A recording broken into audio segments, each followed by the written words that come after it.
O Senhor esteja convosco.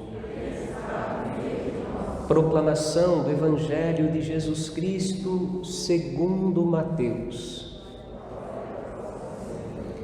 Naquele tempo, quando soube da morte de João Batista, Jesus partiu e foi de barco para um lugar deserto e afastado. Mas quando as multidões souberam disso, saíram das cidades e o seguiram a pé.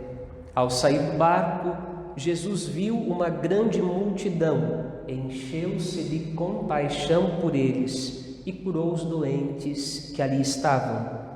Ao entardecer, os discípulos aproximaram-se de Jesus e disseram: "Este lugar é deserto e a hora já vai adiantada. Despede as multidões, para que possam ir aos povoados comprar comida."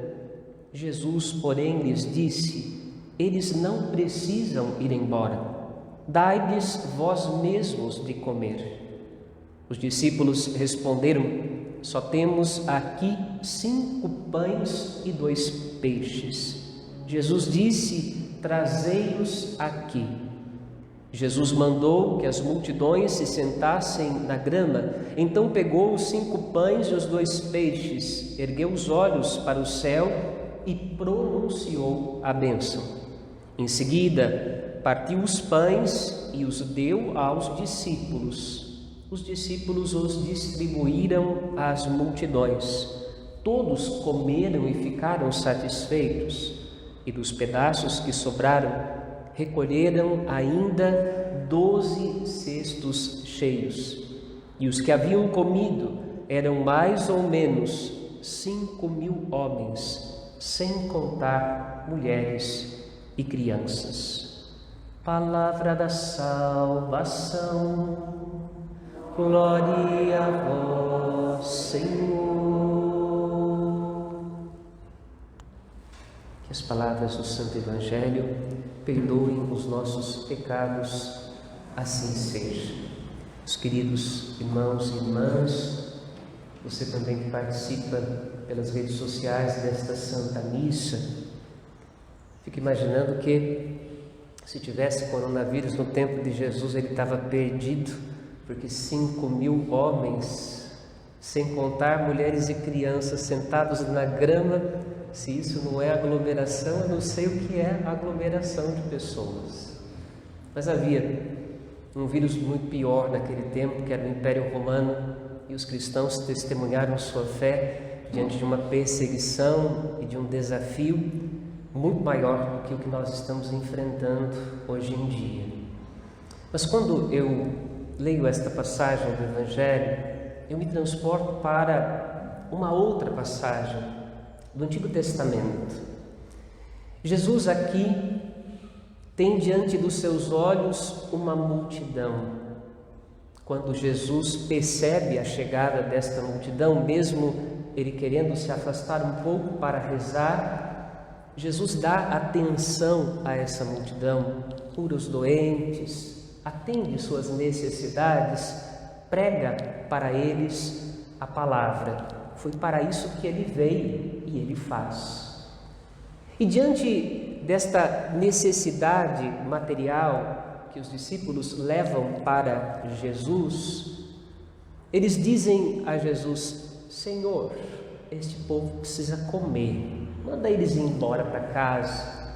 Manda eles para as cidades da vizinhança para comprar comida." E Jesus responde para eles uma palavra que deve ter deixado eles com muita raiva, né? "Dai-lhes vós mesmos de comer." Tanto que eles vão responder para Jesus assim: "Nós só temos 5 pães e 2 peixes. Cabe numa bandeja. O que é isso para uma multidão de mais de 5.000 pessoas? Absolutamente nada." Eu me transporto para a cena da passagem do Antigo Testamento que nos conta a respeito do tempo do deserto do povo de Israel. Houve vários momentos de necessidade durante a trajetória do deserto. povo teve fome, Deus providenciou o maná ao povo, também providenciou as codornizes, uma espécie de aves com as quais o povo também pôde se alimentar, mas chega um momento em que falta água. A gente sabe que ficar sem comer a comida material, a gente até aguenta por um tempo, o jejum é prova disto, mas sem a água, a inanição é invencível, leva à morte, e muito rapidamente a falta de hidratação leva à morte. O povo estava sedento. E diante daquela necessidade e da revolta do povo, Deus diz a Moisés: pega a vara e bate na rocha, para que brote uma mina de água da rocha. E Moisés vai e bate com esta vara 2 vezes na rocha.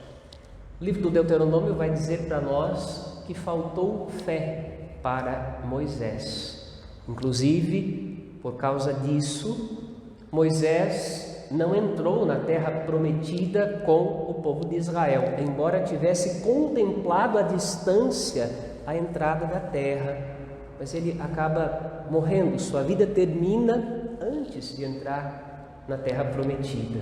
E de fato isso é justo, porque Moisés viu esta vara se transformar numa serpente e depois voltar a ser vara diante do faraó. Esta mesma vara, Moisés bate nas águas do Mar Vermelho e o povo, em saída do Egito, passa pelo mar a pé enxuto. Por quê agora? O que é mais difícil? A vara se transformar em serpente? As águas se abrirem para que o povo pudesse passar por elas? Ou fazer água jorrar da rocha? Até Moisés sente uma fraqueza de fé naquele momento. E os discípulos parecem também que experimentam esta dificuldade. Nós só temos isso: 5 pães, 2 peixes. Olha a multidão. Como fazer? Nós estamos entrando no mês vocacional. Neste domingo, por conta da próxima terça-feira ser dia do cura d'Ars, São João Maria Vianney, que é padroeiro dos padres, a gente celebra a vocação sacerdotal. Também daqui a pouco vamos rezar pelos diáconos na festa de São Lourenço, pelos pais no próximo domingo, por aqueles que, consagrados à vida religiosa, dedicam-se na igreja a um estado de vida de maior intimidade com Cristo. Também vamos rezar por todos os batizados, chamados à vocação de catequizar, levar a boa nova de Cristo para a humanidade. Todos somos chamados a cuidar, alguns de alguém, outros de muitos. Se nós formos dar simplesmente o que nós temos, nós não temos mais do que simplesmente sede. Nós não temos mais do que simplesmente 5 pães e 2 peixes. E aí está a alma da mensagem desta passagem do Evangelho: ir a Cristo. A gente poderia perguntar: para quem é o milagre da multiplicação dos pães e dos peixes? Para a multidão? Ora, Jesus já tinha, antes da multiplicação dos pães e peixes, ele já tinha curado, ele já tinha atendido aqueles da multidão que tinham vindo até ele. O milagre é para os discípulos. Eles apresentam a Jesus 5 pães e 2 peixes. Eles tomam do pão e do peixe multiplicado e distribuem às multidões. Eles recolhem o que sobrou depois de que 5.000 pessoas comeram até a saciedade. É para eles o milagre, para que haja fé no coração deles que depois serão os cuidadores desta multidão. Nesse mês vocacional, entendendo que a cada um de nós é dado alguém ou muitos para cuidar, nós somos chamados a buscar em Jesus, que é a fonte da esperança e da graça, o que é necessário para alimentar aqueles que dependem de nós. Se formos alimentar com o que é nosso, nós não temos nem o suficiente para nós. Mas, se damos o que recebemos de Cristo, o que recebemos dele é capaz de saciar a todos, saciar a fome, saciar e preencher a sede e ainda sobrar para nós e para muitos outros. Por isso nós vamos a Cristo.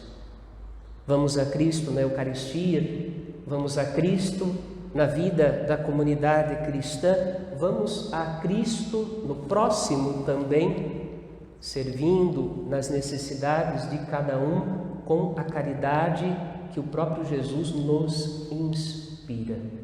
E assim podermos oferecer um pouquinho de esperança, da esperança que recebemos de Jesus, da fé que recebemos de Jesus, àqueles que dependem de nós. Eu termino lembrando com muito carinho daquela oração de um amigo muito querido da gente, de São Francisco de Assis. Esta é a vocação da igreja. Onde houver ódio, que eu leve o amor. Qualquer amor? Não. O amor de Cristo. Onde houver desespero, que eu leve esperança. Qualquer esperança? Não. A esperança que vem de Cristo. Onde há dor e sofrimento, que eu leve o alento. Qualquer alento? Não. A salvação e a cura que brota do coração de Cristo aberto na cruz. Como verdadeiros amigos de Deus, que têm Deus como companheiro de caminhada. Peçamos ao Senhor que não falte fé e esperança a nós, que temos tantos a depender de nós. E que esta fé e esperança em nós venha da fonte genuína que é Jesus Cristo. Amém. Vamos juntos professar a nossa fé. Creio em Deus Pai Todo-Poderoso, Criador do céu e da terra, e em Jesus Cristo, seu único Filho, nosso Senhor, que foi concebido pelo poder do Espírito Santo, nasceu da Virgem Maria, padeceu sob Pôncio Pilatos, foi crucificado, morto e sepultado, desceu à mansão dos mortos, ressuscitou ao terceiro dia, subiu aos céus, está sentado à direita de Deus Pai Todo-Poderoso, donde há de vir a julgar os vivos e os mortos. Creio no Espírito Santo, na Santa Igreja Católica, na comunhão dos santos, na remissão dos pecados, na ressurreição da carne, na vida eterna.